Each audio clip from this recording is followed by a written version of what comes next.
जय श्री राम। राम राम किसान भाइयों, आपका बहुत बहुत स्वागत है आपके अपने यूट्यूब चैनल उन्नत खेती पर। किसान भाइयों, आज दिनांक है 18 अक्टूबर 2025 का दिन है। सबसे पहले आपके और आपके पूरे परिवार को धनतेरस की हार्दिक शुभकामनाएं। किसान भाइयों, चैनल पर पहली बार आए हैं, चैनल को लाइक कीजिएगा, शेयर कीजिएगा, चैनल को सब्सक्राइब करना बिल्कुल भी ना भूलें। आज के इस वीडियो में हम बात करने वाले हैं दीपावली स्पेशल। आगे प्याज के क्या सुधार के संकेत मिल रहे हैं, वीडियो में अंत तक बने रहिएगा। सभी किसान भाइयों से अनुरोध रहेगा, वीडियो को लाइक करना बिल्कुल भी ना भूलें।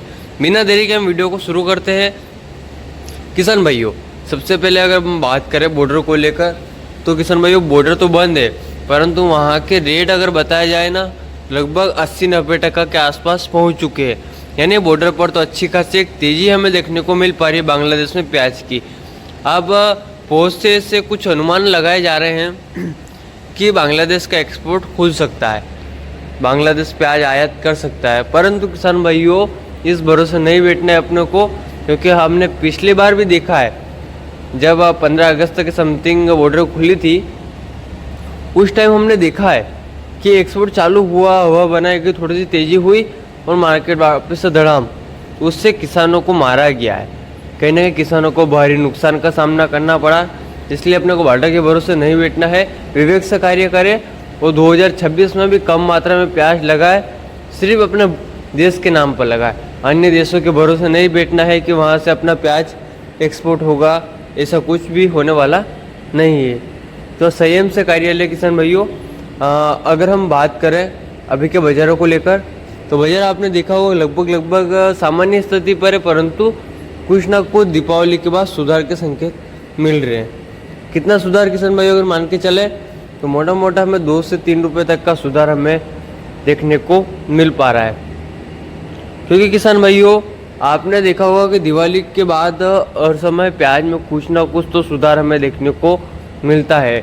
पिछली बार दीपावली के टाइम पर लगभग प्याज 55 से 60 रुपये तक की पोजीशन पर बिकने लग गया था। दिवाली के बाद जो प्रोडक्शन मंडियाँ चली थी पीछे की, वो कहीं ना कहीं 55 रुपये तक मैंने खुद ने देखा था। मेरा स्वयं का प्याज 55 रुपये प्रति किलो के हिसाब से तक बिका था। तो कहीं ना कहीं किसान भाइयों, ये साल वो 2024 वाला साल तो नहीं है, परंतु किसान भाइयों ये जरूर कह सकते हैं 2 से 3 रुपये तक का एक सुधार हो सकता है, अगर आवके लिमिटेड रही तो। बस आवके कम रखना है, सुधार हो जाए उसके बाद आप माल को निकाल सकते हैं। ऐसा कुछ नहीं, मैं रोकने का नहीं बोल रहा हूँ, बेचना है अब माल को, क्योंकि समय कम बचा है और प्याज की अब क्वालिटी भी बिगड़ती जा रही है। दिवाली सबसे पहले किसानों के लिए काफ़ी स्पेशल हो सकती है। कुछ ना कुछ सुधार होगा तो जो मार्केट डाउन हुई है फिर से वही स्थिति पर आ जाएगी। तो इस बात का विशेष रूप से आप ध्यान दीजिएगा मेरे सभी किसान भाई। माल को थोड़ा थोड़ा करके विक्रय करिए, माल को रोकना नहीं है। नया प्याज भी अच्छी खासी क्वांटिटी में अब आने वाला है, इस बात का भी आप ध्यान दीजिएगा। क्योंकि किसान भाइयों, नया प्याज अलवर में चालू हुआ है, बाकी साउथ में अब अच्छी खासी क्वालिटी निकल रही है। कहीं ना कहीं अब आने वाले 25 दिन, लास्ट 25 दिन में भरपूर मात्रा में हमको नया प्याज देखने को मिल सकता है। क्योंकि किसान भाइयों, अच्छी खासी क्वांटिटी में निकल रहा है, कोई बारिश नहीं है अभी नए प्याज के ऊपर। जो अभी सिस्टम बना हुआ है वो कहीं ना कहीं अगर प्रभाव डालता है वो बात अलग है, परंतु अब समय निकल चुका है, अब बहुत कुछ हो चुका है, जो होना नहीं था वो हो गया है। तो कहीं ना कहीं किसान भाइयों, माल को बेचने में फ़ायदा है, इस बात का विशेष रूप से ध्यान दीजिए।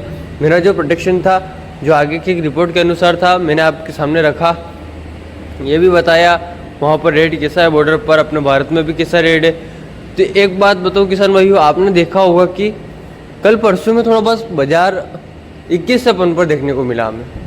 कहीं ना कहीं बाजार 21 यानी कि कुछ ना कुछ सुधार हुआ है। तो ऐसा एक अनुमान लगाया जा रहा है कि 2 से 3 रुपये तक का सुधार दीपावली के बाद देखने को मिल सकता है। परंतु प्रोडक्शन मंडियाँ अगर दीपावली के बाद जब भी खुलती है, तो बम्पर अगर आवके रही, तो ऐसी कोई विशेष संभावना नहीं है कि प्याज में सुधार हो सकता है। अगर बात करें आवकों की, इंदौर मंडी में अगर 50 से 60 हज़ार कट्टे आखिरी रहे और रतलाम मंडी में 700-800 ट्राली, तो कहीं ना कहीं बाजार सुधार की ओर देखने को मिलेगा।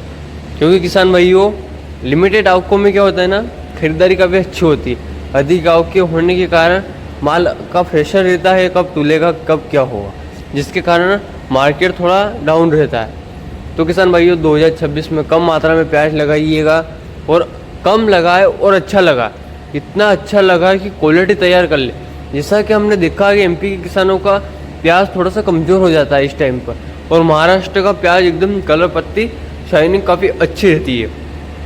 तो कहीं ना कहीं एमपी के किसानों के लिए कुछ ना कुछ ये बात है, कम मात्रा में लगाए और अच्छा लगाए। अगर आप मान लो 10 बीघा के लगा रहे तो आप वहाँ पर 6 बीघा के लगाए, और 6 बीघा के ऐसे लगाए, इतनी मेहनत करे, अच्छा खासा पानी पिलाए, तो कहीं ना कहीं क्वालिटी निकल सकती है। 10 बीघा वाली मेहनत अगर हम 6 बीघा में करेंगे तो कहीं ना कहीं अच्छा खासा हमें उत्पादन और अच्छा खासा कलर पत्ती और शाइनिंग वाला प्याज हमें देखने को मिल सकता है। विवेक से कार्य करिएगा। एक और बात आपको बता दूं कि अभी जो प्याज की नर्सरी डालने का समय चल रहा है, तो एक सबसे बड़ी महत्वपूर्ण सूचना है किसान भाइयों के लिए कि प्याज की नर्सरी अगर आप डाल रहे हैं तो उसमें बीज का विशेष रूप से ध्यान दीजिएगा।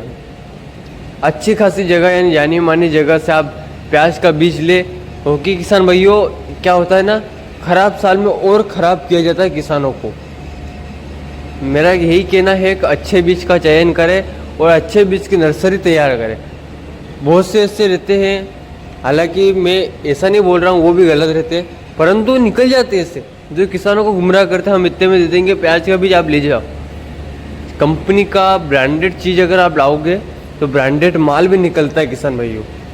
तो इसलिए मैं बोल रहा हूँ आपको कि बीज कंपनी का लाए, अच्छा खासा लाए, 2 पैसे ज़्यादा लग जाए। अब लग तो रहे हैं, मान लो अगर आप अभी 3000 का रेट है, कोई बोल रहा है मैं 2500 में दूंगा, 500 की तरफ नहीं देखना है। ये 500 जब क्वालिटी निकलती है, जब मार्केट में प्याज बिकने को जाता है, तब प्याज की कंडीशन नज़र आती है कि हाँ हमने जो 500 ज़्यादा दिए थे, आज प्याज की क्वालिटी हमें दिख रही। अगर किसी किसान भाई के पास सर घर का है स्वयं का, तो वो तो कोई प्रॉब्लम ही नहीं है, क्योंकि उसने खुद उसके सामने तैयार किया है। वरना क्या है ना, बहुत से इसमें भी घोटाले हो जाते हैं, अंदर पता नहीं क्या क्या मिलाया जाता है, पुराना माल को निकाल दिया जाता है, जिससे किसानों को साल बेहाल हो जाता है। वो देखा ना, किसानों को अगर साल बिगड़ता है ना, डायरेक्ट 6 महीने तक 0% पर रहता है, कुछ भी नहीं मिलता जब किसानों की फसल बिगड़ती है। जैसा कि हमने 2025 में देखा, सोयाबीन का भाव भी नहीं, किसी चीज़ का भाव नहीं, और बाकी सब तेल वेल सबका भाव अच्छा है। इसके विषय में हम कल की वीडियो में चर्चा करने वाले हैं, और कि क्या करना चाहिए और क्या नहीं आगे। और बाकी तो मैंने आपको बता दिया है, लगभग संपूर्ण जानकारी दे दी आपको। बाकी अभी धनतेरस है, आज दीपावली का पर्व आ रहा है, किसानों से अनुरोध रहेगा खुशी से मनाएं। आशा करता हूँ प्याज के दाम में कुछ ना कुछ तेज़ी का संकेत जरूर मिले। ये थी किसान भाइयों अपनी कुछ जानकारी अगर अच्छी लगी हो तो वीडियो को लाइक, चैनल को सब्सक्राइब करना बिल्कुल भी ना भूलें। धन्यवाद।